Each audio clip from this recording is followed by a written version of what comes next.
this part. Uh,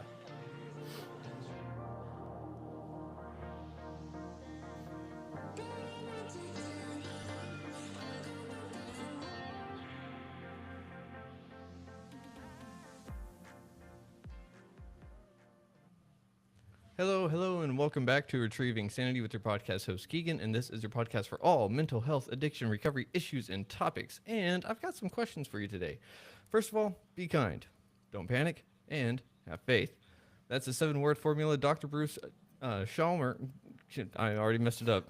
Chalmer, Close. Chalmer, that's it. You got Chalmer, it. there we go. Dr. Bruce Chalmer offers couples in crisis, and it's deceptively simple. But what happens when kindness feels impossible? When panic takes the wheel, and when faith, whatever that means, is nowhere to be found? Well, today we are joined by the man behind the formula, a seasoned psychologist, author, composer, and co host of the Couples Therapy in 7 Words podcast. Dr. Bruce Chalmer has spent over 30 years helping couples rebuild trust, rediscover intimacy, and recover from deep betrayal. So let's dive into the heart of what it really takes to love deeply and last long. So, Dr. Bruce, how are you doing today? I am doing well. Thanks for having me on. And you're already asking some really interesting questions. So I'm looking forward to this conversation. Fair enough. Yeah. Thank you for just being on the show, and thank you for doing what you do for other people out there.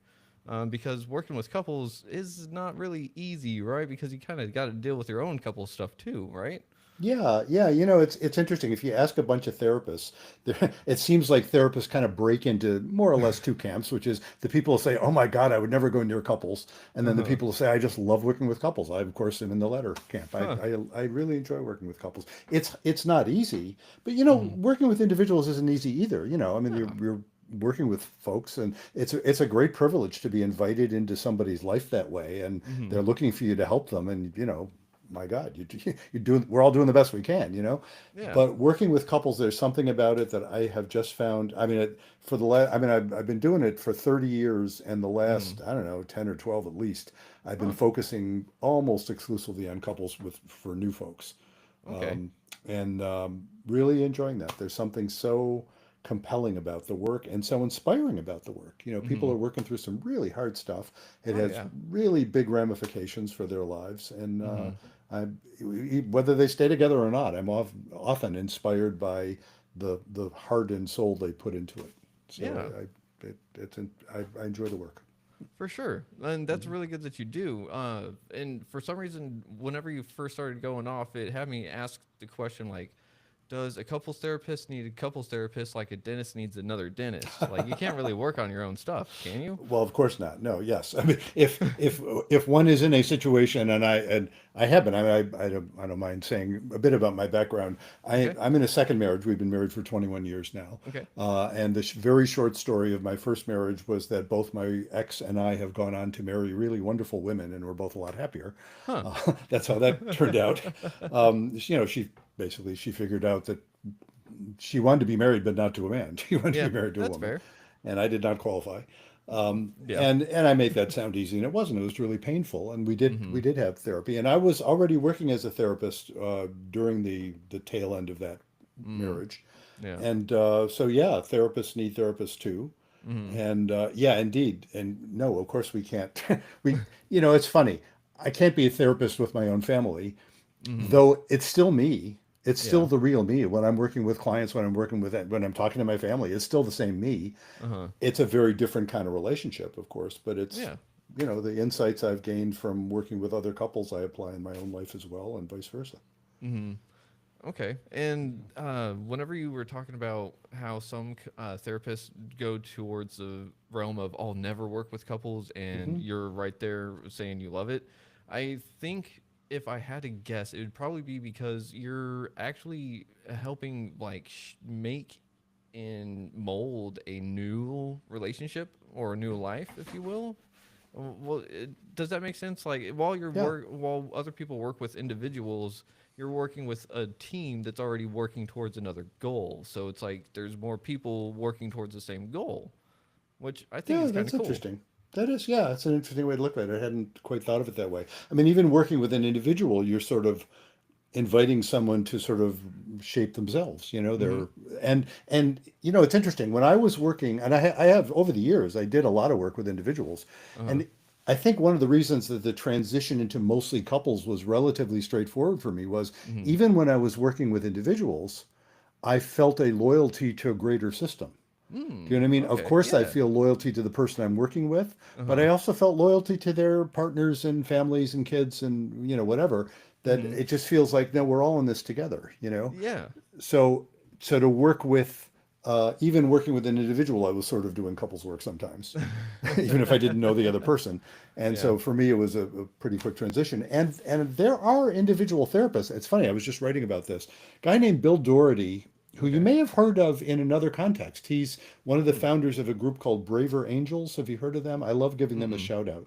I have not. They're they're an organization that was started in 2016, Okay. not coincidentally, not it wasn't merely coincidence that that was during Trump's first campaign, because Mm. things got so polarized politically in this country. Mm-hmm. And Braver Angels is an organization devoted to getting people talking across the polarization gap. Ooh. So they have people, they're kind of whimsical. They'll have people who are red and blue, and Uh-huh. purple, red, blue, and purple, and that they realize most of us aren't all one or the other, Yeah, yeah, yeah. but that and they facilitate conversations. Well, Bill Doherty is one of the co-founders of that organization. He Okay. and I had heard of him. I've never met him personally, but I'd heard of him Mm-hmm. as a couples therapist because he's pretty Mm. well known in the couples therapy world. He's done a lot Uh-huh. of writing about that. And one of the things he has pointed out, Mm-hmm. he's done research with some other folks, and he's found that being in individual therapy is Mm-hmm. often dangerous for a marriage. Ooh. Yeah, because and I so relate to this, having been an individual Yeah. therapist myself. Uh-huh. You of course you sympathize and empathize with the person who you're sitting with, Mm-hmm. and sometimes, and he did some research on how often this happens and found it happens a lot. Yeah. Therapists will make comments or disparaging comments about a spouse they've never met, Mm-hmm. and sort of undermine the relationship. Yeah. And they mean well, but they will Mm-hmm. often do it that way. And so that's another interesting thing. I do tend. It's funny. Obviously, even monogamy isn't for everyone. Yeah. I'm not cynical about it, but if you look and see, there are some folks that just don't seem to want to do it that way. And I Mm-hmm. have respect for the folks who are trying some newer models, various Oh forms of yeah. polyamory and ethical non-monogamy and all that kind of stuff. Uh-huh. I have to say, as a this is a little bit of my statistical background. Before I was a psychologist, I was a statistician. And Ooh. my statistical head tells me I don't have a random sample of people. I have a biased sample of people, which is to say, nobody ever makes an appointment with me just to tell me how well everything is going. True. So when I hear about polyamory or an ethical non-monogamy, I only hear Uh-huh. about it when it's a shit show. Yeah. I don't get to Yeah. hear about it when it's going well. So, I have a bit of a jaundiced view about it. Mm-hmm. But, and that's not, in my own life, I like being married. I mean, Mm. I like monogamy and I like being married, Uh-huh. especially when it's going well, which Yeah. I like being in a marriage that works well a lot better than I did being in one that wasn't. Mm-hmm. Although even then, I like being married, so I'm kind of the marrying kind. Yeah. But all of that by way of saying, that phenomenon of people sometimes saying, undermining marriages or undermining monogamous relationships Mm-hmm. is often because they don't like them themselves. Yeah. So Ooh. a lot of even some couples therapists will just say, well, if you're not happy, split up. They'll sort of saying splitting up as a first resort, and for me, it tends to be Mm. a last resort. Yeah.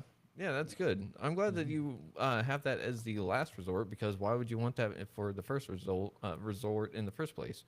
Like Yeah. that just doesn't sound like that would be like going to the doctor and saying like, "Hey, I've got like a cramp in my hand that won't go away," and they say, "All right, just amputate it." Yeah, cut it Like, off, right? yeah, Exactly. Yeah, yeah. it's like no, that's not the point. Like this is part of me, and I'm wanting it to be better. Like even if it has to have some work done to it, and that's Hmm. really interesting. I want to make 2 points real quick. One, uh, Bill Dodry, was that it? Doherty, Doherty. Doherty, but I think it's pronounced Doherty. Yeah. Okay, that's really interesting that they're sitting there doing that for really the country, Hmm. helping do that because and who else better than to bridge the political gap right there than a couple therapists themselves? Oh yeah, absolutely. Well, yeah, it wasn't. Didn't, when I found out, because I said I'd heard of him before, when Uh-huh. I found out he was one of the co-founders of Braver Angels, I wasn't surprised. It's like, yeah, Yeah. that kind of fits. Yeah. Yeah, that for sure. And oh man, that is really shocking almost hearing that people getting individual therapy while they're in a relationship can actually be detrimental in a Hmm. sense. And that does make some sense because individual therapy is a form of reclaiming sovereignty or Hmm. reclaiming personal power in Yeah. a sense. Hmm. And if you're helping someone build their own, then you're not cultivating the rest of their life. And so you already felt that pulled to the rest of their world before you started working with couples in that sense. So how did you get to that area? Like what pulled you to work with couples? Yeah, I don't know. That's a great question. Beats the shit out of me. I don't, I don't know. It's hard to explain, why do I like chocolate and I don't like olives, which is kind of Oh weird. yeah, I don't yeah. know. I can't figure it out. My wife, it loves cheese and loves Hmm. cake, but doesn't like cheesecake. I mean, go figure. I can't. I mean, it's almost like that. It's almost as Yeah. silly as that. It's like I don't Okay. know. It just seems to be how I'm wired or something. Yeah. I Yeah. do. I love the feeling of repairing, repairing relationships if I Hmm. can. Or again, sometimes repairing means splitting up, and that's a Yeah. repair for some Hmm. folks. Yeah. I do want to note, just lest I don't want to imply that individual therapy is always a bad idea for Oh yeah. people in No. a couple, because it's not. Often it's really important. Hmm. And I know this goes to what you talk about a lot. Hmm. Certainly when you're talking about substance issues, when you're Yeah. talking about somebody who's needs to be in recovery or is in recovery, Hmm. the individual work they get, or like if they're in AA or something like that, the participation they do by themselves is super important to Oh their yeah. relationship as well. Yep. So it's not like it's either one or the other. Yeah, yeah, and thank you for pointing that out because it is also kind of in line with the whole. If you get homework, you have to do the homework. You can't just sit there and say like, "Oh yeah, I went and saw so and they just said I'm doing good," and that's it. Um, Yeah.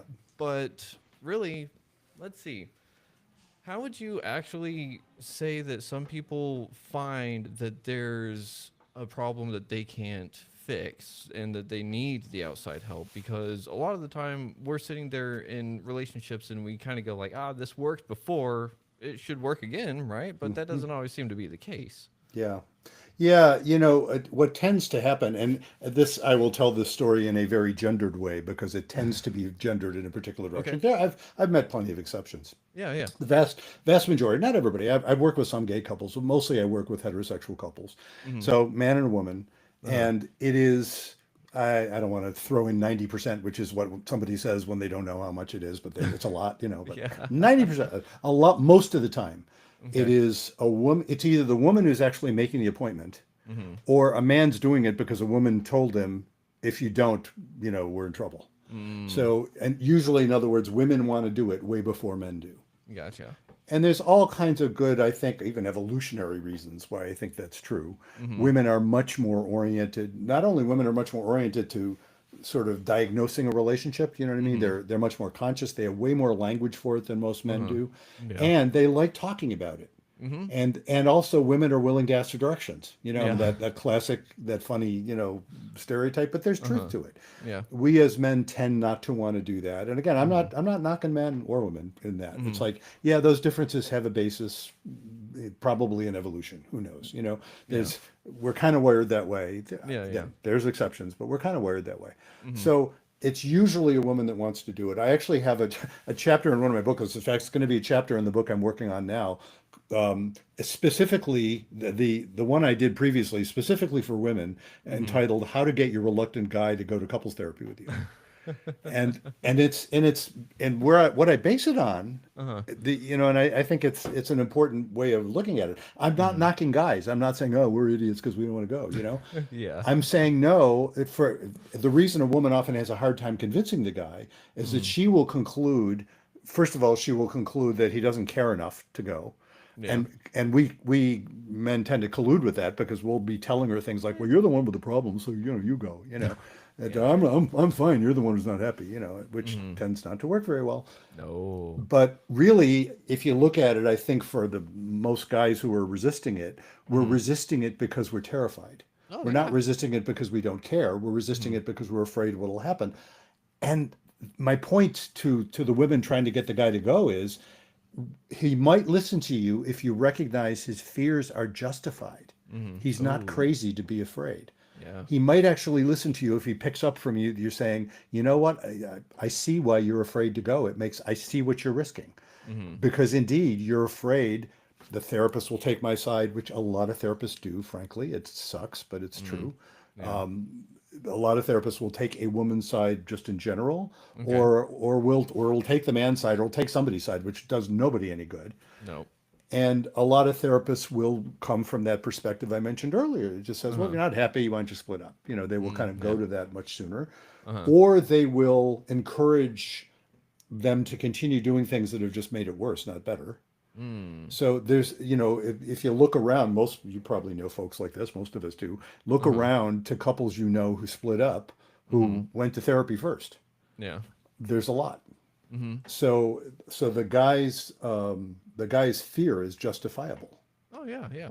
And when the woman can really empathize with that, and she say, "Oh shit, I see what you're saying." It's like, Mm-hmm. yeah, I'm not surprised you're resisting this. It's like you're Mm-hmm. not crazy. Yeah. Let me tell you why I want to do it. Yeah. Then the guy might actually listen, because Mm-hmm. he's what usually gets the guy to go is when he realizes, I know, if she's saying to him, in effect, look, I know why I can guess why you're afraid of this, Mm-hmm. but I want to tell you we're in serious trouble. Yeah. And I don't know what else to do. If we Mm-hmm. don't do this, I'm worried that we will split up, and I don't want that to happen, and you don't want that to happen. But Mm-hmm. I'm really unhappy here. When the Yeah, guy yeah. can actually hear that, that's when it will overcome his fear usually, and Mm-hmm. he'll risk it. Oh yeah. And Okay. I'm always so respectful Mm-hmm. of everybody's stance coming in. The Yeah. woman who was trying to say I had to drag him here, which really pisses me off, and I can Mm-hmm. understand why she feels that way. And the Yeah. man who's saying I didn't want to do this because I'm worried, you're just going to tell us to split up, and I can Mm-hmm. really appreciate why he's afraid of that. So Yeah. you kind of start from there, and usually then people are willing to talk to you because it's like, oh, you're not saying we're idiots. Yeah, yeah.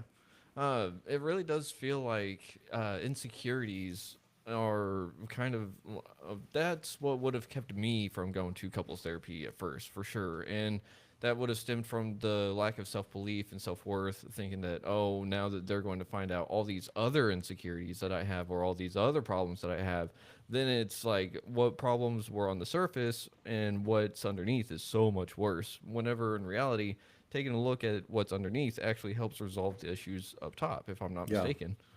Yeah, especially if what you experience is Mm-hmm. that finding those problems underneath, you still get to consider yourself and be considered a valid human being. Mm-hmm. A Oh yeah. lot of times it's shame. A lot of Mm-hmm. times what stops people from actually being able to look at what's going on, even the ways that, if I'm being a jerk Mm-hmm. and I'm lost in shame, it's very Uh-huh. difficult for me to say, oh, wait a minute, I'm being a jerk here. I think I can do better than that, Yeah. and genuinely apologize and genuinely do better. Yeah. It's so interesting. When I talk to somebody who's involved with 12-step programs, but I'm not personally involved in them, but I have great Mm-hmm. respect for them. Uh-huh. I've learned about them from lots of folks I've worked with. Uh-huh. And it's fascinating to me. There's a lot of overlap between how I like to think about this work Mm-hmm. and how 12-step programs conceptualize things. Oh yeah, for sure. And while let's see, how do I say this best? Like, I don't frequent the rooms anymore. Like, I'll still go in time to time, but 12 steps did save my life. I owe a Hmm. lot to it. And I was a huge and still am a big believer that if a lot of people were to just implement them like one good time, then their life would start to change a lot, Hmm. because there's a lot of it's like shadow work, and a lot of like actual. I think it's like some weird therapy that actual it goes on with the 12 steps, but they don't like to call it therapy because back then it was you're crazy, you go to the loony bin kind of thing. Yeah. And so that I mean that's another reason why people don't want to go to therapy, maybe because then if they say that they're going to therapy, then there's now a label on the outside for other people to see that, oh, now there's something wrong, Yeah. right? Yeah, I think, it's interesting. Over the years, and I've been doing it, I said, well, I've been licensed for 30 years. I was Uh huh. an intern for a while before that. Uh huh. Over that period of time, I think a lot of the stigma has changed. Okay. especially more in your generation than in mine. Mm-hmm. For people who aren't, who can't see me, I am not a young person. I'm 74 years old. I'm an old guy, so I'm a card carrying Medicare recipient, by golly. So I'm officially an old guy. And so it's when I was much younger, I think there was much more of a stigma Mm-hmm. than there has become in younger generations. Yeah. But even then, and you can tell me, because I'm guessing you probably know more about it than I do. My impression is that for quite a while, 12-step programs tended to be pretty cautious about going to therapy early in recovery. And I can see why, because a Mm-hmm. lot of the work involved in older forms of psychotherapy Mm-hmm. would involve doing things that would be pretty dangerous to sobriety or Really? potentially dangerous to sobriety. Huh. Yeah, and so there was kind of a mutual Yeah. distance, let's put it, Mm-hmm. between again some very traditional psychotherapies Yeah. and what 12 step I think was early on. Yeah. So I think that has changed a lot. Again, over the 30 years I've been in practice, it's changed Huh. a lot. Yeah, that's interesting. I always did kind of wonder why some of the old timers in the rooms would always be a little bit sideways whenever you'd mention therapy or a Yes. therapist or something, because they'd always refer to them as quacks or whatnot. Because if they knew what was so good for them, then they would have stopped their drinking before, or so on and so Yeah. forth. So I never really heard that they were necessarily counterintuitive to each other, but it would actually make a bunch of sense because the 12 steps is really difficult to go through if you're not actually walked through it with someone, and they've experienced it too. But that's the thing too, is that 12 steps are able to be guided by different sponsors different ways. There's different versions of the 12 steps now, and so everyone can find their cup of tea, if you will, whenever it comes to the 12 steps. Yeah. um, so, real quick though, whenever you're talking about getting the reluctant guy to go to couples therapy, it sounds like the first thing that we need to address is communication. Or is that something that is actually like that should have already been established before, right? I don't know if you saw the titles of my books and you just teed up that question for me perfectly. And if you did, thank you. And if you didn't, how cool is that? And I'll explain what I just said. Okay. So I've written 3 books on these general topics, not counting the Mhm. statistics book I wrote in the 1980s, but that I'm not counting that one. Which is still available, ridiculously still available on Amazon. I can't believe it. But anyway, I've written 3 books in the past, 6 years. Okay. And the second one, the Hmm. title of it is "It's Not About Communication: Why Everything You Know About Couples Therapy Is Wrong." Huh. That's my Okay. snarkily titled second book. So why do I say it's not about communication? First of all, let me acknowledge the Hmm. reason I come up with a silly book title like "It's Not About Communication" is because Uh-huh. the vast majority of couples who come in and Hmm. they're describing in the first session and more or less what they're doing there Uh-huh. use the word communication. They are saying we're not communicating well. Every time we try to talk about anything, we get into a fight, or Hmm. we can't talk about certain topics, or we need to learn how to communicate. That's what they're Yeah. saying. It's Yeah. Yeah. not bizarre, and of course what you just said totally makes sense, right? Of Uh-huh. course, hey, it's about communication, isn't it?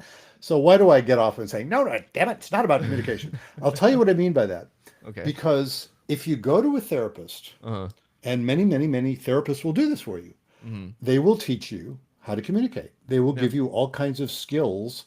They'll teach you systems and skills and practices that will help you, that supposedly will help you communicate better. Hmm. There's a hilarious send up of this I just saw on the Four Seasons. Do you know that? I remember the Oh. movie from the 1970s, but Uh-huh. they made a limited series on one of the streaming services. Tina Huh. Fey was involved in it, Okay. and so she was in it. Anyway, that for your listeners who are into that, Uh-huh. they did a hilarious send up of one of the main couples, the one that Tina Fey plays the wife in, Uh-huh. and her husband went to couples therapy, and they came out with these techniques for if somebody's upset, and one says to the other, "I need a moment," and they go into their, they go into their stance, and then they have their exchange, and this is what I'm hearing you saying, and it's Uh-huh. hilarious. The reason say it's hilarious is that was a mockery of exactly what a lot of people will teach you to do. What Hmm. I point out to the folks I work with, and what I point out in that book I mentioned, Uh-huh. is that huge majority of the folks I work with, they are not having communications problems at all. They are very Hmm. effective communicators. The Okay. problem isn't that they don't know how to communicate. The problem is what they're communicating.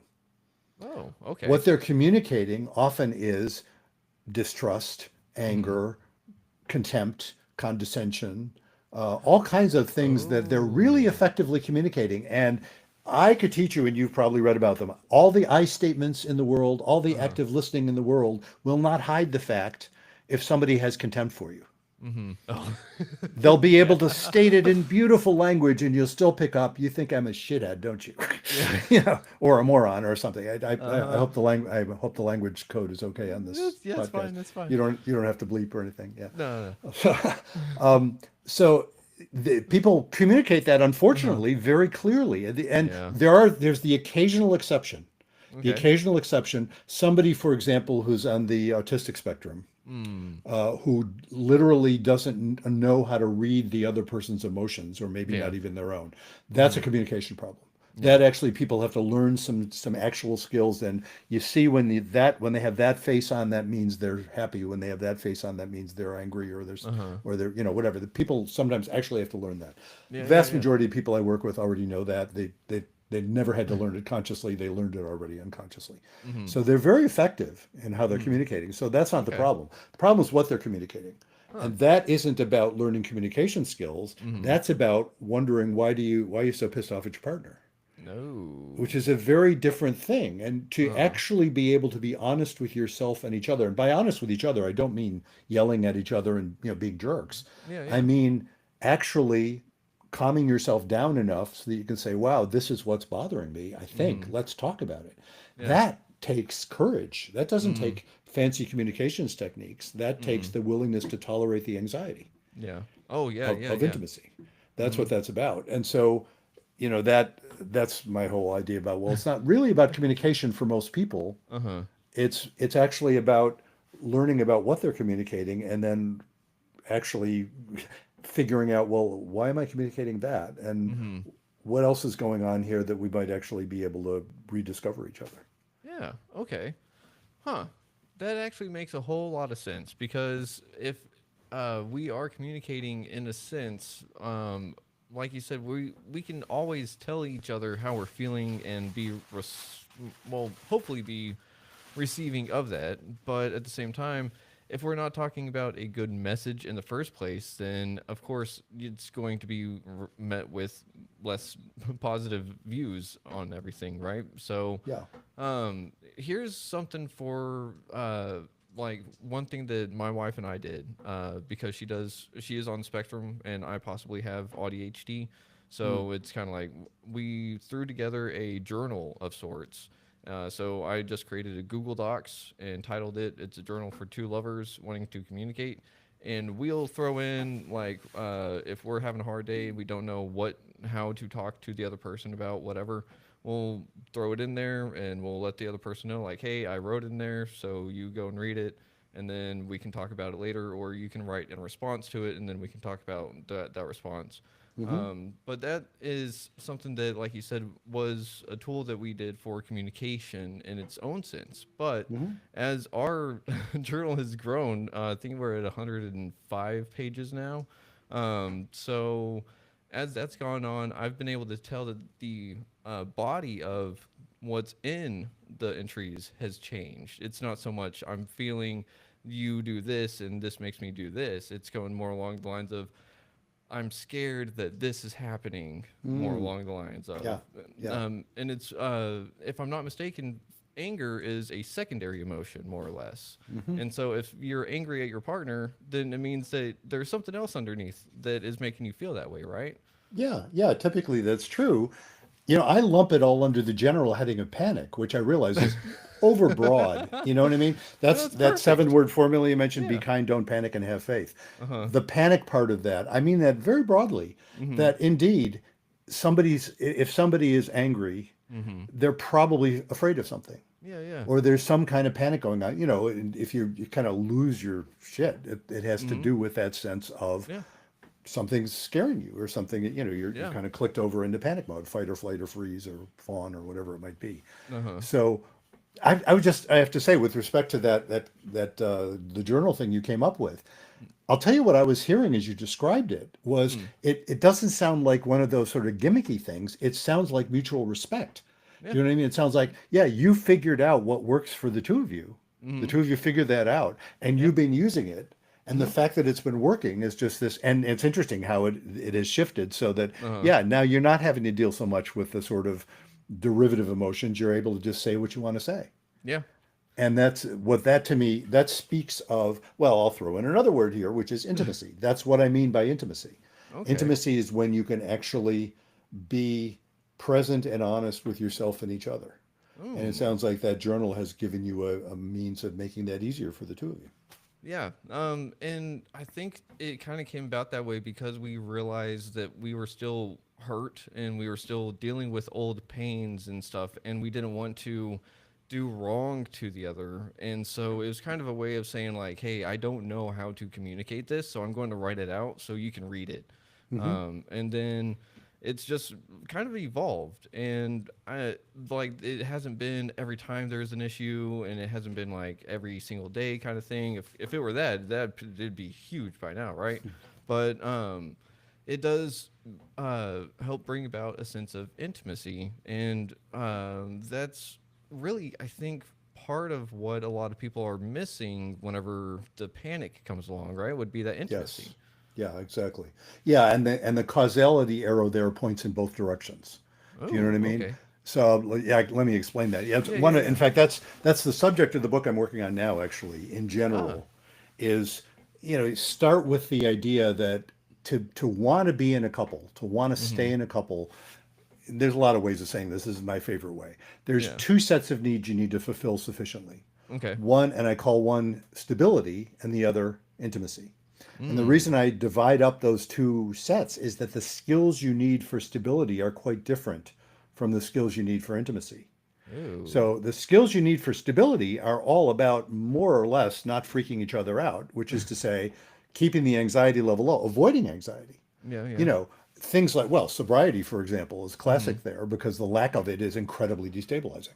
Yeah. You can't rely on somebody, so it's Mm-hmm. sobriety is a really important part of stability. Yep. Basic sanity, and I say that with great respect for serious mental health issues, but Mm-hmm. one of the things I will often point out to a couple early on in the first session Uh-huh. is with respect to stability, I'll usually say, well, now that we're old buddies because I've known you for 20 minutes, because you see, now I've known you for like half an hour, so we're even older Yep. buddies, Yeah. and I could say this about you too. Obviously, you're not batshit crazy, and I don't, I don't, as I say, I don't mean to be, dismissive of serious mental health issues, but Mm-hmm. I mean psychotic, Yeah, if, yeah. and it is very, very rare in an outpatient practice that Mm-hmm. a couples therapy practice that somebody's going to come in and they're having a psychotic break or a manic Mm-hmm. episode. It's happened very Yeah. rarely over 30 years. But Okay. the vast majority of folks I'm working with, no, and they'll usually smile when they say that, and they'll say, "Oh, you haven't seen me in my worst or whatever." But typically, no, the folks I'm working with aren't crazy, Okay. and which is good. I mean, that's a Mm-hmm. good place to start. Yeah, yeah, yeah. So that they're good at stability with respect to that. If they're Mm-hmm. showing up in an outpatient therapy practice, usually they know how to find a therapist. They're in other words they're not cognitively impaired Yeah. typically. They're Yep. very rare that I would see that, Mm-hmm. and so and they're not evil. You know what I Yeah. mean? They're not Ooh. crazy, evil, or stupid. Yeah, yeah. None Those are of the big. above. Yeah, I mean, and of course, I trust they already know that coming Mm-hmm. in, but just my starting with that Uh-huh. tends to feel like, okay, good. So even when somebody's done something really awful, like cheating or God knows what else, various Mm-hmm. forms of betrayal, Uh-huh. usually when they're there with me and as a couple, the one who did it is feeling bad about it. Mm-hmm. It's rare that occasionally they'll argue about whether something should be considered a betrayal or not, but usually if Mm. somebody's cheated and they've owned up to it, they're Yeah. feeling bad about it, they realize it was wrong. But even then, Mm-hmm. I'm starting with the assumption they're not crazy, evil, or stupid. Yeah. So stability is all about that, all those things are really destabilizing. So they're Uh-huh. pretty good at stability starting off. Mm-hmm. The chief skill of intimacy is quite different. The chief skill of Okay. intimacy is to tolerate anxiety rather than avoid it. Ooh. Yeah, I know. And, Mm. and and a lot of times people say, wait a minute, I thought intimacy is supposed to feel good, doesn't it? Like if you're having great sex, I don't just mean, when I say intimacy, I don't just mean sex. I mean, it's often Uh-huh. included. But I mean, more generally, intimacy is when you are present and honest with yourself and each other. Mm-hmm. So to do that, and your example of the way you and your wife have worked that out that journal is a great example. Mm-hmm. To do that is risky. Yeah. right? To be honest. I mean, something as simple as a complaint. You just want to say, hey, I wish you would, put the dishes in the dishwasher or whatever, Mm-hmm. and something as simple as that Yeah. Yeah. is, it's not going to be fun for somebody to hear a complaint. Yeah. And if a couple has had the experience where those conversations have gone off the rails Mm-hmm. and have been really, really painful, Yep. then they will tend to avoid it or try and avoid it, or they'll just get really upset because they'll just blow up rather than Yeah. actually being able to deal with it. So that Uh-huh. will tend to lead to some kind of panic. So Mm-hmm. the chief skill of intimacy is to be able to tolerate that anxiety without crossing over into panic. Huh. Okay. So, if we go back to my 7 words, Mm-hmm. the be kind part is basically how you can be with someone when you're experiencing them as kin. Mm-hmm. That's what I mean by kind, not Yeah. just nice, but kin, that Yeah. sense of, we may differ on this, but I know we're in it together. You know what I mean? That's Yeah. that Yeah. kind of kinship. You can't do that if you're in a panic. If you're in a panic, Mm-hmm. people are in fight or flight mode and they're yelling or they're Mm-hmm. shutting down or something. Yeah. And so that my original formula was only 5 words: be kind and don't panic. Uh-huh. But then I realized I started sharing that with folks, and they would say, "Yeah, I get the idea. I see what you mean by that. Yeah, when Mm-hmm. you're in panic, you can't really be kind, can you? And that's important. We Yeah. have to not panic. Tell me, Uh-huh. how do we not panic?" They would say. I'd say, Yeah. "Well, you got a point there, Yeah. And so I added the 2 words, have faith, and that's not. Mm. I recognize to say have faith Mm-hmm. isn't really much of an instruction. Yeah. It's more of an observation. The Okay. couples that manifested a particular kind of mindset, and I decided to call it faith, but it's not the same as religious faith. It's Mm-hmm. not incompatible with religious faith. I know Uh-huh. religious folks who can show this kind of faith, but I've known Yeah. some religious folks who don't. And Mm-hmm. vice versa. I've known some Oh yeah. non-religious folks who've shown it. I think it overlaps a lot with 12-step. Actually, I'll see what you think. Okay. But the faith I'm talking about is a basic mindset that says, you know what, even though this sucks, even though this is painful, even though I can't understand why you did what you did or why I did what I did or whatever, Mm-hmm. all of that being true, there's still something right about the whole business. The couples that would come in and show faith would be the ones, like somebody cheats, let's say, they Uh-huh. would come in and they would say, this sucks. That's a given. Yeah. Yeah. Of course it sucks. Mm-hmm. The one who did it is feeling bad. The one who was cheated on is feeling angry and hurt and shock and all that stuff. Mm-hmm. But if what they're saying is, but we can't just go back to how it was, Mm-hmm. because we know, if I think about this person, this partner of mine who cheated, Mm-hmm. I know they're not fundamentally evil. I know they're Mm-hmm. not crazy. Yeah. So there must be something important about it, even though it was wrong. Mm. And we better look at that. We better Uh-huh. look at that without freaking out. That's Mm. faith. That's what I mean by faith. It says, Yeah. well, we're all doing the best we can here. That's Mm. so when you screw up royally, and I'm not saying we don't screw up, of course we do. Yeah. But I'm saying when you screw up, it's you probably weren't crazy Mm. or Okay. evil. Yeah. We're all capable. Yeah, we all do bad stuff, but Mm. occasionally, Yeah. not everybody cheats, but Mm-hmm. we all done things to hurt people we love. That's the human condition. Mm-hmm. We don't mean to usually, but we do. Yeah. But a non-crazy, non-evil, non-stupid person can do that. And that's what I mean by faith. That mindset that says reality's right to be what it is. So Mm-hmm. we better try and understand it rather than insist that it not be true. The Yeah. couples that would come in and say, we just want to go back to how it was. I'll never do that Mm-hmm. again. Yeah, good luck. You can't go back to how it was, first of No. all. Nope. And even wanting to is not helping you. No.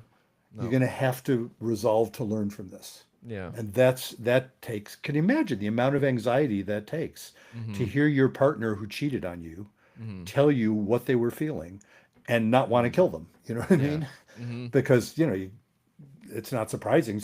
And it's always a tricky thing when you're Yeah. working with a couple where there's been infidelity, because the one who was cheated on is Uh-huh. very apt to say early on, Mm-hmm. what do you mean? What was our relationship like? You're trying to make excuses for him. Uh-huh. And Mm. it's a thin line between making excuses and saying, no, no, it's not about excuses. What he did was wrong, Mm. but there was a context that you were both part of, and we better look at that. Yeah. And Mm. to get to that for both parties, really, but especially for the one who was cheated on, is Uh-huh. a leap of faith. It's like, okay, there must be something we better look at. Yeah. Okay. So, hmm. I do like that a lot because it does really remind me of the 12 steps in a lot of Hmm. different ways. So really like step 10, you're sitting there taking a personal inventory at the end of the day, saying like these are the things where I messed up and this is where I need to make amends, kind of thing, for the next Hmm. day or by the end of the day. And one of the things that I've always thought that they didn't that they didn't highlight on was also highlighting the things that they did well, Hmm. that they did different. And so that kind of would be that same kind of faith, I'm thinking, because there's a goal of doing something different, but at the same time doing something the same, towards the same end goal at the same time. But whenever you're talking about having that person that was cheated on, that's definitely easy to pinpoint a betrayal right there, right? So, what Hmm. are some of the betrayals that happen whenever it's like it's not so obvious? Because Yeah. that is one of the things that sometimes can make people feel even more cheated, right? Because it's maybe not a big event, but it's a bunch of really small things that are adding up over time. Yeah, that's an interesting one. That I do see that sometimes. I have a metaphor I like to use. I'm sure I didn't invent this. I must have heard it somewhere a long time ago. I don't remember who I heard it from, but you'll understand it, I think, right away. I Uh call huh. it the emotional bank account.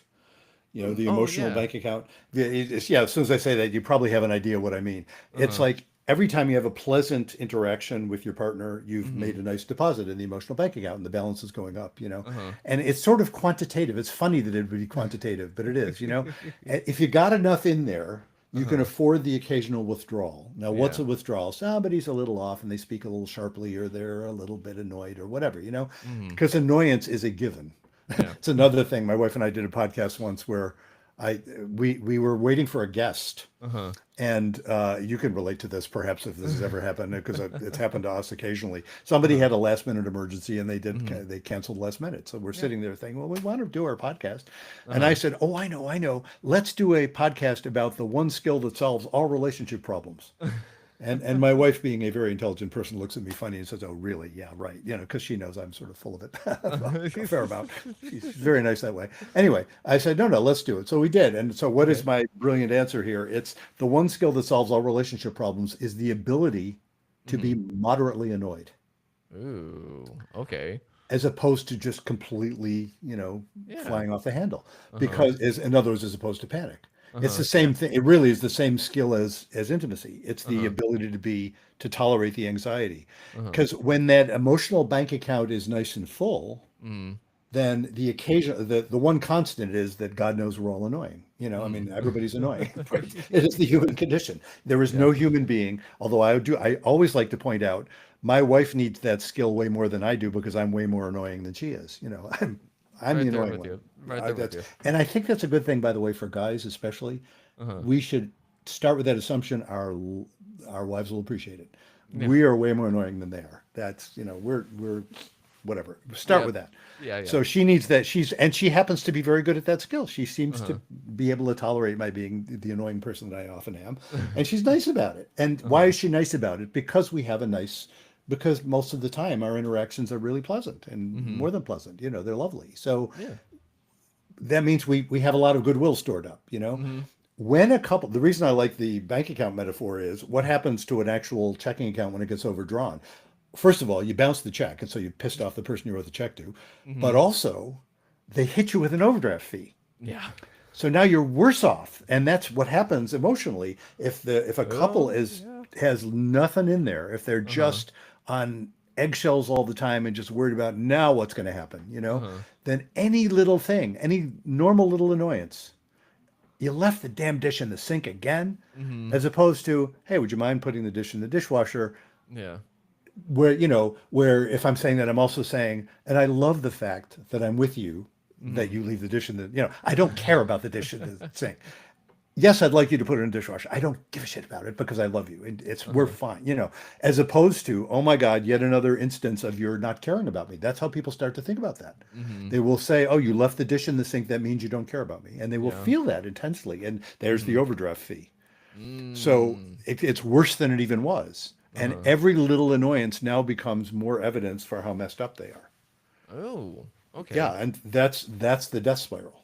Oh. And so when couples come to see me, they are often heavily into that death spiral. Okay. They're just that there's part of them that's still what are they seeing a therapist for? Usually they would like to see if they can stay together, Mm-hmm.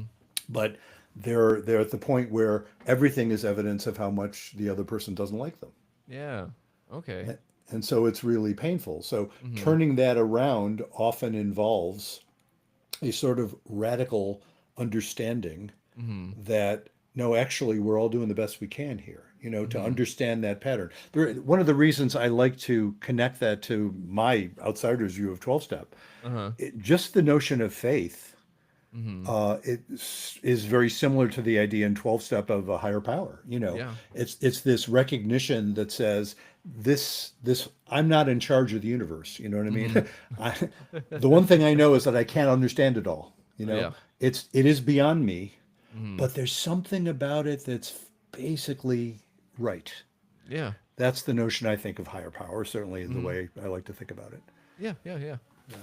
Yeah, and I mean that really does tie it all in really well because whenever you put it in that case, well, rather in that sense, it really does make me think that a lot of couples don't go because they suddenly had an explosion. Like plenty of them do, I'm sure, and that explosion would be cheating or who knows what else. But like that death spiral is usually something that started real small and never got addressed, and then it just led to something else, and so Yeah. on and so forth. And I would definitely say that that would be the case in my experience with my first wife. She was saying I needed to go to therapy because one thing or another, and definitely because of the drinking, But while I was in therapy, I was kind of like, I don't know if that would have actually like panned out even whenever I sobered up, or maybe it would have, like, who knows, because the alcohol was making me a totally different person. Mm. So I'm sure that a lot of people that go and get couples therapy, do you make sure that they're also like not in addiction of sorts? I address it in the first session. I ask about it. Okay. I don't have any hard and fast rule. Well, I Mm. try not to have hard and fast rules about practically anything. I mean, yeah, ethical rules, yes, but Yeah, yeah. you know what I mean? But in terms Uh-huh. of, because there are folks who will say that. There are folks who say, well, look, if you're still actively using in a problematic way, Mm-hmm. there's no point doing therapy. You're going to have to get sober first. Mm-hmm. I don't say that. Yeah. I do observe Mm-hmm. probably the obvious, that if Yeah. somebody is still actively using in a problematic way, Mm-hmm. um, I guess by definition, I'm calling it a problematic way. It's like, yeah, it gets in the way. Yeah, yeah. And people will often say, Mm-hmm. and there's degrees, obviously. I'm sure you realize this. Yep. People will often say, well, because I'll ask, do you have any issues, either one of you for yourself or your partner, any issues about substance abuse or substance use concerns? Mm-hmm. And they will say yes or no or whatever. Often Mm-hmm. they will say no, but they will also say, yeah, I do know that when we've been drinking at all, Mm. our fights are much worse. Oh, Or, yeah. we can't hear each other very well. And, they will Uh-huh. note, even if they're otherwise, they don't feel like it's really messing up their lives, they Mm-hmm. will often note, well, there is that problem that can occur. Mm-hmm. And not unusual. So again, I'm not black and white about that. Yeah. We'll include that in the conversation and see where it goes. Yeah. But Uh I do make a point of asking about it because sometimes I'm sure this will surprise you, right? Sometimes mm-hmm. people are in denial. I'm sure you've never heard that. So, Oh yeah. and I mean, sometimes people won't, if I don't ask about it, Mm-hmm. I'll find out about it, 3 sessions later. And, oh, Yep. by the way, every time we've had these, we're both roaring drunk, Yep. or one of us is, or something like that. It's like, Mm-hmm. oh, gee, have you thought about maybe the alcohol could be part of the problem here? Yeah. So that's why I do tend to ask about it right in the first session. Yeah, that's good. Yeah. Because I know a lot of people, if they're in that mindset, it's usually solving another problem for them, and that's why they're Yes. using it in the first place. Yes, and that statement, yes, indeed. That very statement is another example that I would say that's a statement of faith. Mm-hmm. That's Yeah. saying, yeah, I remember hearing somebody quoting a speaker from a 12-step meeting.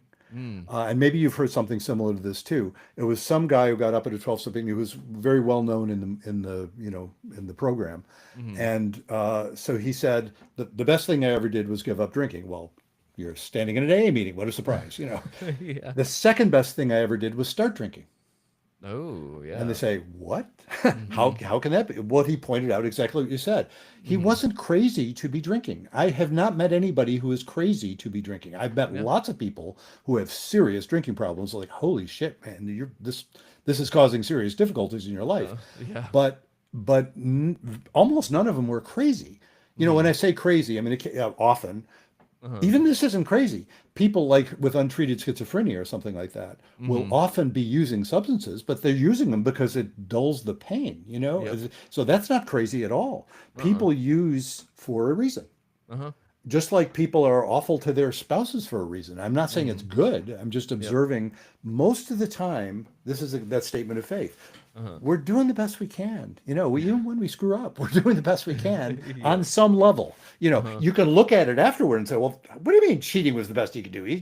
Of course you could do better than that. Well, of Uh-huh. course, it wasn't the right thing to do, Mm-hmm. but there was a context that Mm-hmm. probably meant he wasn't like pure evil. It probably isn't. That's another thing. The Mm-hmm. vast majority of folks I'm working with, I just assume they're not sociopaths. Uh-huh. You know, Uh-huh. Sociopaths don't usually come to therapy because there's nothing wrong with them, Yeah. from their perspective. They sometimes are forced into it. I Uh-huh. haven't done mandated therapy in many, many years. It was never any fun. Oh, yeah. To work with people who were required to be there by the court. It wasn't Mm-hmm. much fun. Oh, yeah, no. And I don't think it accomplishes much. But you start with that assumption. It's like, no, they're even when they do bad stuff, it's like, yeah, there's a context there. There's a way they were talking themselves into it being okay. It doesn't mean it was Mm-hmm. right, Yeah. but that's all of that's about faith. That notion that, like you said, like, yeah, it's not crazy. Mm-hmm. People are drinking for a reason, Yep. Yep. and Yep.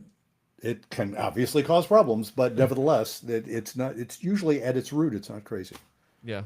And I'm really glad that you pointed that out because a lot of people have that shame that's just with the drinking, with substance abuse, because they think that they should be better people because they feel like they have better morals or standards. And yet at the same time, they find them going to a substance to dull pain or any other of these things. And then it's a nasty cycle. It's really terrible. So anyone that's out there struggling, if you're needing couples therapy, definitely like do your best to just be honest and open, and that's my biggest thing is just be Yeah. honest and open. But real quick, I just looked at the time. This is an amazing conversation. Do you think that we could have you back on? Because I would love to dive even further into couples therapy and all of what it entails with you. Yeah, I would be happy to come on. I like doing this. Sweet. So that's why I keep doing it. Yeah, Yes, I would be delighted to come back on. Let me know, sort of schedule wise, we'll figure it out. But sure, for absolutely. sure. And real quick, where can people find you? Easiest way to find me is my website, which you just put up for those who are watching the video. Yeah, Mm-hmm. brucechalmer.com. Okay. If you spell my name right, you'll get it. BruceChalmer, brucechalmer.com. That has information about my practice, about my books. I have a coaching practice I can do.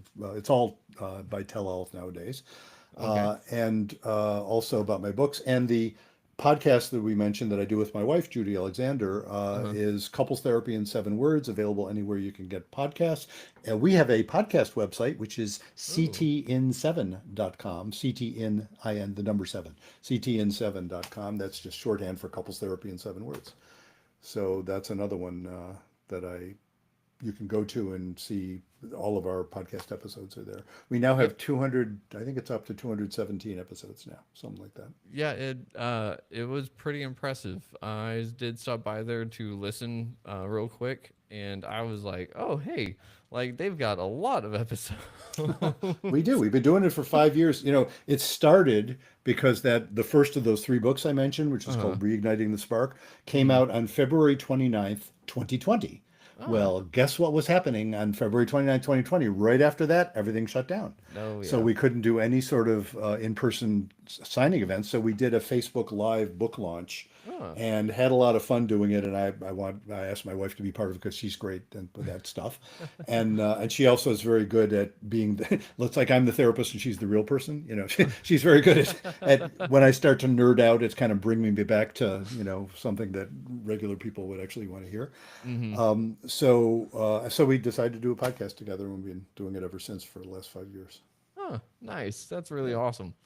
I've been trying to get my wife to hop on the podcast with me, and she's just like, not yet, not until I get my book published. And I'm like, okay, Ah, yeah. what's her book? Give a Uh, shout out for what you writing about. so she's doing a fantasy novel of sorts, Ah, dealing with a character that has a lot of PTSD. So she's oh, tying mental wow. health wellness into it. So Oh, it's going to be that's a really great interesting. idea. Yeah. Wow. Yeah. Um, so if we can expect you on in the future, do you think that we can play a little game real quick? Absolutely. All Feel right. free. So our little game show today is called Fix the Formula. So I've got three twisted versions of your seven word formula, and I just need you to correct it or critique them and Hmm. let me know why they don't work and what couples really need. Ah. So, first one, be calm, don't fight, and have goals. I don't think I would say that's bad. Uh huh. Be calm, don't fight, and have goals. I mean, I can be picky, I suppose. Be calm isn't necessarily the same as don't panic, because I Mm hmm. talk about no, sometimes it's not about being calm, it's about tolerating the anxiety without Uh huh. panicking. Yeah. Um, and don't fight. Yeah, don't fight nasty.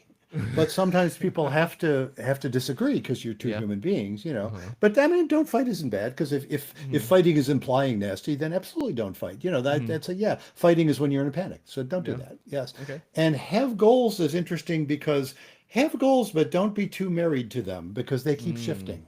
Yeah. Ooh. So that's the interest because there's a lot of therapists will say, well, what are your goals for this work? Mm I actually start out, my favorite opening question with folks is, how will you know if this is helping? hmm. And Ooh. the reason I do that is right from the get-go, Uh huh. they are focused. I'm inviting them to focus on, hey, you guys have to decide if this is helping you. Mm I'm not saying you'll know yet. How hmm. will Yeah. you know? You may not, you probably won't know immediately. Mm hmm. And probably what you think your goals are will shift over time because that's what happens, and that's fine. Mm hmm. So, there's my little critique of that. It's like, have goals, but don't take them too seriously. But Okay. look, don't take what I'm saying too seriously either. Remember, I Yeah. said that the subtitle of that second book was Why Everything You Know About Couples Therapy is Wrong. Uh And I mentioned in one of the last chapters in that book, by the way, that applies to me too. Everything huh. I know about couples therapy is wrong too. It's the Yeah. knowing. If you think you know, see, that's what I really mean by that. It's like if you think you have the last word on it, you're wrong. Yep. And me too. So am I. Yeah, very much in line with the more you know that you don't know what you don't Absolutely. know. Right So, on. Yeah, that is true. Yeah. all right. And number two, be nice, avoid conflict, and have boundaries. Well, be nice. You have to be a little careful with because Mm-hmm. being kind isn't always nice. Yeah. Being kind sometimes is telling something to someone that you're pretty sure they won't want to hear. Mm-hmm. Be respectful, absolutely. Yeah. Be respectful, but sometimes not nice. I mean, it depends on what you mean by nice. So yeah, Yeah. there's my quibble with that one. And I'm sorry, what was the second part? Was Avoid conflict. avoid conflict. Well, good luck with that. Yeah. Because you can't. Yeah. Sure, try. Good luck. Well, in Uh-huh. fact, I have a whole section what I call the death spiral for passion, where it's basically about people trying to avoid conflict because it doesn't go well, and Uh-huh. then they end up shutting down intimacy because Mm. they're afraid to actually talk to each other. So avoid Yeah. conflict. Yeah, I'd be careful with that one, and have Have boundaries. boundaries. Yep. Yeah, I mean, boundaries is one of those words I do tend to, it's a little trendy, Uh-huh. It's a Yeah. little like, you're violating my boundaries. Okay. I just would be, I would be, what it's like, what it Uh-huh. reminds me of, the Uh-huh. concept of microaggressions. Do Yeah. you know that Yeah. concept? Yeah, Yeah. I know the concept too. The concept is founded, I think, in very humane thoughts. Mm-hmm. It's meant to point out the Mm-hmm. ways that people can really be, you know, death by a thousand cuts. Do you know what I mean? Mm. I Yeah. get that. Mm-hmm. Having said that, there is a way it's played out where people become so exquisitely sensitive to anything that's insensitive, a Mm-hmm. little bit, because we're all Uh-huh. jerks a little occasionally, Yeah. that then that becomes the issue as opposed Mm-hmm. to somebody just being able to talk about it and not freak out. Yeah. So it's similar to trigger warnings, which again is founded in the whole notion of being Mm-hmm. humane. Yes, warn somebody if they have PTSD, of course, Mm-hmm. I used to treat lots of folks with PTSD. It was before I did a lot of couples work. I was doing Uh-huh. some couples work, but I was doing lots of working with people with trauma. Uh-huh. And that when they would be trigger warnings, the problem is if you avoid the triggers, you're not helping yourself. You're Yep. just making yourself more sensitive to them. So it's Mm-hmm. stuff like that. It's like there's always those double meanings. So boundaries is one of those words. It's like, oh, when I hear it, I cringe a little bit because somebody's using it in a very, this means I get to say this and you don't get to question it. And it's like, Mm-hmm. everybody calm down. Yeah. That's sort of my solution to it all. Everybody calm down, which is a terrible formula, by the way, Yeah, but don't that's don't kind of where don't I'm tell them. starting from. Yeah, Don't I don't tell tell them. them. Yeah, they'd get more angry. They would, Um, for good reason. It's a yeah. stupid thing to say, but part of me is thinking if we all just calm down here, we can talk about this. It's Yeah. sort of like, don't panic. It's really don't Mm-hmm. panic. Yeah. Yeah, and I love how you brought up the whole trigger warning thing because I'm a firm believer that if you declare a safe space, and try to avoid triggers or try to avoid things that are going to upset people, you're going to create another instance where people are afraid of sharing anything because then they Yes. don't know what's going to happen, and therefore you actually just perpetuate their problem further. Yeah. So, It also has the unfortunate side effect of turning people into assholes. yeah. Oh, That which is it's ironic because it's coming from a place that says we don't want people to be assholes. yeah. So we'll make a rule that you can't be an asshole here. Uh huh. And if I make that rule, I have just become an asshole. Yep. Mm-hmm. And so I love those ironies. I'm a sucker for good irony, I have to Yeah. say. Oh man. Thank you for that. Yeah.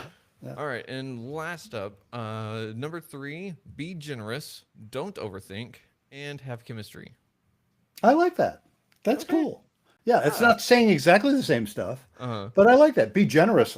What's wrong with that? That's Yeah. that's lovely. Be generous. Don't overthink is beautiful. That's Uh-huh. actually incredibly similar to don't panic. Uh-huh. It's pretty much the same thing as don't panic.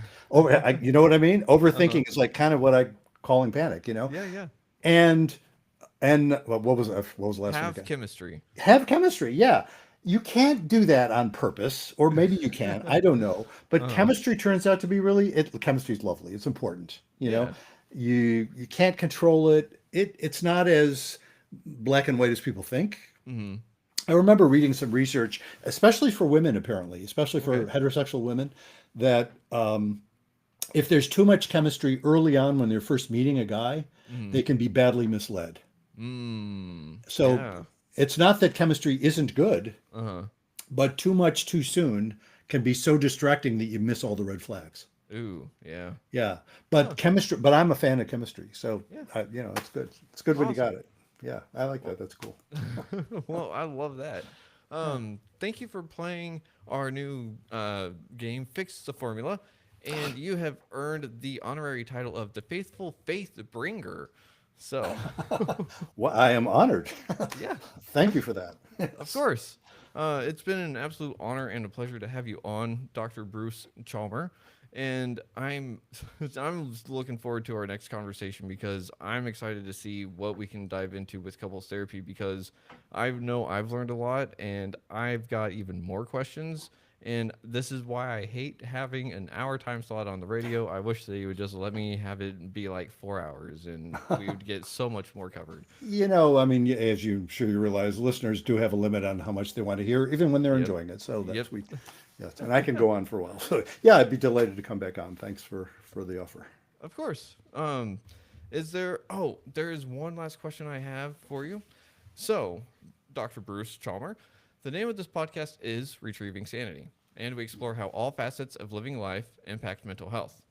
Looking at the incredible motley adventures of your life, what does retrieving sanity personally mean to you today, and what's one practice or perspective you believe is crucial for anyone on that journey? Oh wow, great question. Something about being able to laugh at the absurdities, I think has a lot to do with it. I said a little while ago, I'm a sucker for good irony, Uh huh. Yeah.